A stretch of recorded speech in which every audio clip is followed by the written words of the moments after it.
What is a mantra? This seems like a simple question to ask, but the true answer is, in fact, quite difficult. If you answered that a mantra is a sentence or a prayer, usually in Sanskrit, you would be wrong. That is not the complete answer. This is because what makes a simple sentence a mantra is the spiritual energy or the shakti that lies behind the sentence. Hence, it is seen that on constant repetition of the mantra, the spiritual practitioner attains the shakti that lies behind the mantra.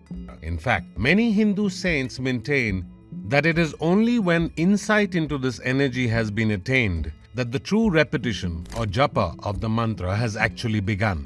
Until the attainment of this energy, the practitioner is merely repeating some sentences without knowing their true meaning. This teaching on the spiritual energy behind the mantras leaves us with this lesson. It is not so much the outward spiritual practice which matters for the attainment of enlightenment, but the inward psychic access to the spiritual energy behind those practices. This is even true for yoga, where the real goal is establishing a psychic control over the body and not just exercise. In fact, all spiritual practices can be understood as a search for psychic energy, for shakti. But now, what if we told you that for attaining enlightenment, no spiritual practice may be considered necessary? What if the spiritual energy which we all seek through activities like yoga, meditation and brahmacharya could be obtained simply from the grace of one's teacher, the Guru? This may be difficult to believe for those who have been trained to rely on ourselves for enlightenment. But the truth is that ancient Indian texts rely on a robust tradition of relying on another to help us in our spiritual enlightenment, relying on a guru or relying on God. This is exemplified by the concept of Shaktipāta, which is discussed extensively in multiple Hindu traditions of ancient India, but particularly in Kashmir Shaivism. The word Shaktipāta in Sanskrit literally means the falling down of spiritual energy. The idea here is that in the form of grace from one's guru, the guru may transfer the spiritual energy which they have attained to their disciple. This energy is usually transferred in the form of a mantra. Hence, the mantra attains its spiritual energy only when it is received from one's guru. The guru charges the mantra with his own shakti. Only after this process has been done does the repetition of the mantra by the disciple have spiritual value.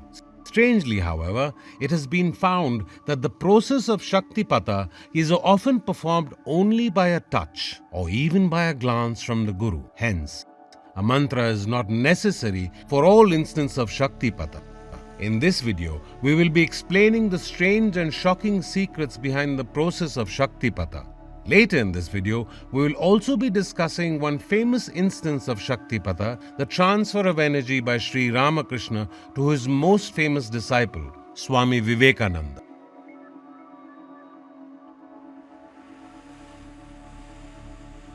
Kashmir Shaivism, also known as Trika Shaivism, is a non-dual philosophical system centered around the Hindu god Shiva, which was developed in the region of Kashmir over 1,000 years ago.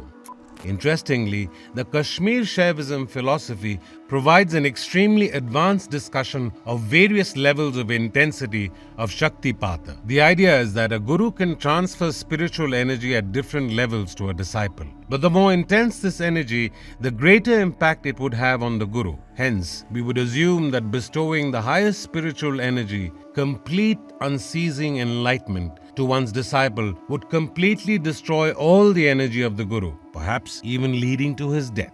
In this context, Swami Lakshman Ju, the most famous teacher of Kashmir Shaivism in the 20th century, wrote about Shaktipāta in his book Kashmir Shaivism, The Secret Supreme. Here he identified 7 levels of Shaktipāta.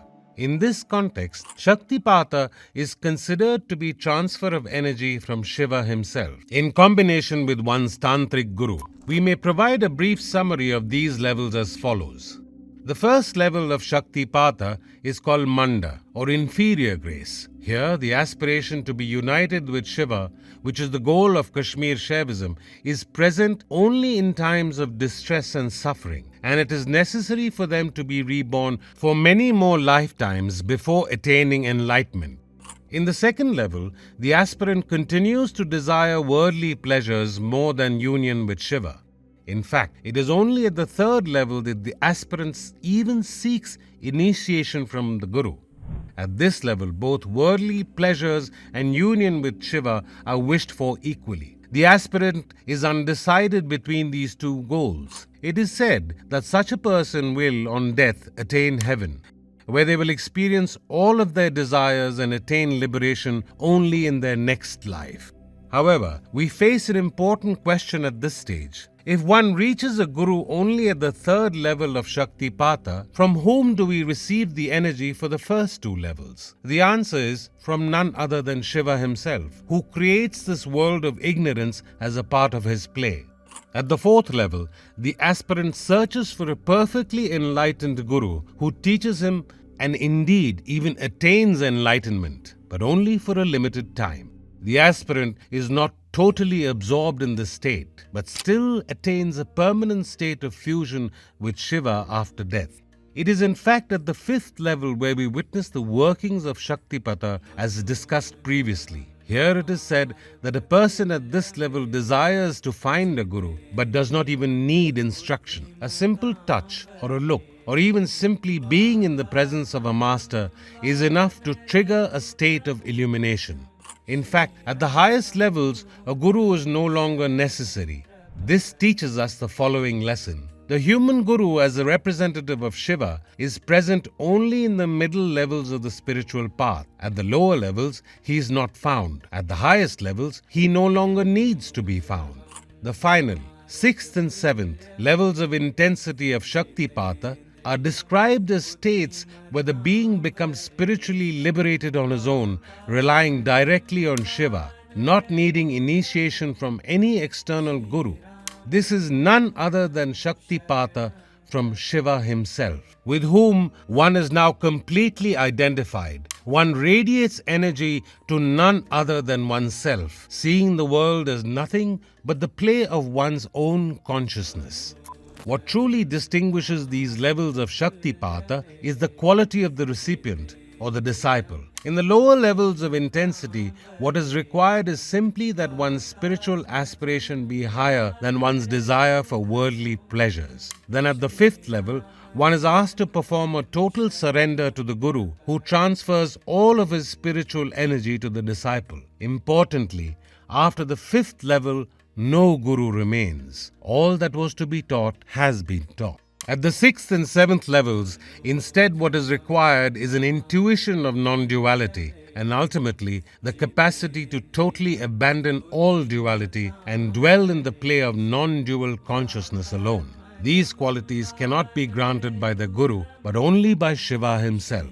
Later in this video, we will discuss the ways in which tantric initiation rites, which spiritually connect the disciple to the Guru, lead to a form of Shaktipāta.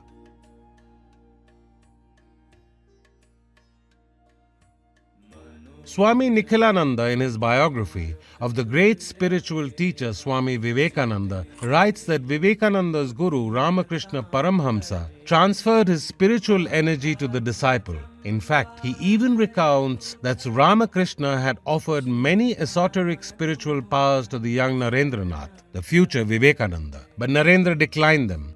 Nikhilananda writes, on one occasion, Sri Ramakrishna proposed to transfer to Narendranath many of the spiritual powers that he had acquired as a result of his ascetic disciplines and visions of God. Naren had no doubt concerning the masters possessing such powers. He asked if they would help him to realize God. Sri Ramakrishna replied in the negative, but added that they might assist him in his future work as a spiritual teacher.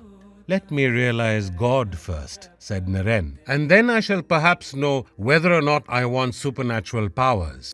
If I accept them now, I may forget God, make selfish use of them, and thus come to grief. Sri Ramakrishna was highly pleased to see his chief disciple's single-minded devotion.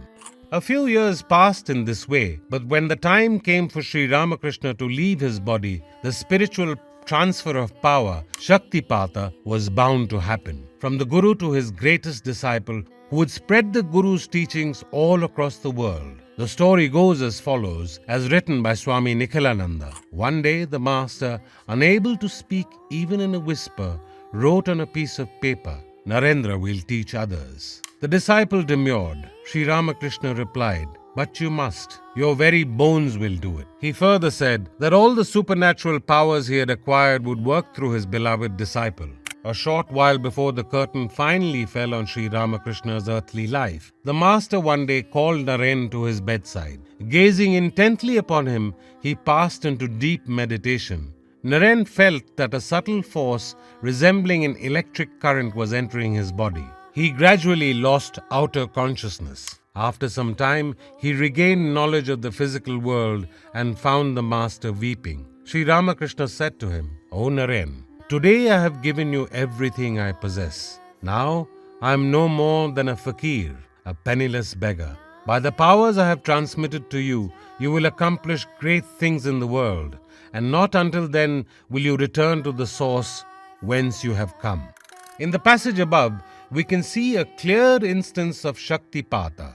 The fact that Sri Ramakrishna passed away only a few days after this incident tells us that he transferred the entirety of his spiritual energy to Swami Vivekananda. The energy was clearly on display in Vivekananda's lectures, which captured the minds of people both in his own countries as well as in the West. In various tantric traditions, a disciple is only accepted by a guru after a certain initiation rite known as diksha is performed. The diksha involves several rituals, like a ritual bath, the application of sacred marks on the body of the disciple, the transfer of esoteric mantras from the guru, and the use of symbolic hand gestures known as mudra. Some tantric initiation ceremonies also include the visualization of deities, offerings to the sacred fire, and symbolic death and rebirth ceremonies. The guru touches the disciple's head and heart and then infuses certain mantras through the breath. The transfer of mantras in such a ritualized environment is, in fact, a type of Shaktipāta. Hence, it must be understood that these acts are not merely symbolic. The ritual behaviors like bathing and the application of sacred marks actually transforms the disciple's body into becoming an adequate channel for the transfer of spiritual energy. It is believed that without this esoteric transformation of the body, the chanting of any mantra or indeed any tantric practice would remain inaccessible and unfruitful. The initiation rites forges an eternal bond between the guru and the disciple, which changes the disciple into a being who is open to spiritual transfers of energy. The diksha process is necessary to transform the disciple into an adequate recipient of spiritual energy in the process of Shaktipāta. What do you think about Shaktipāta? Have you ever received energy from a spiritual master? Let us know in the comments below.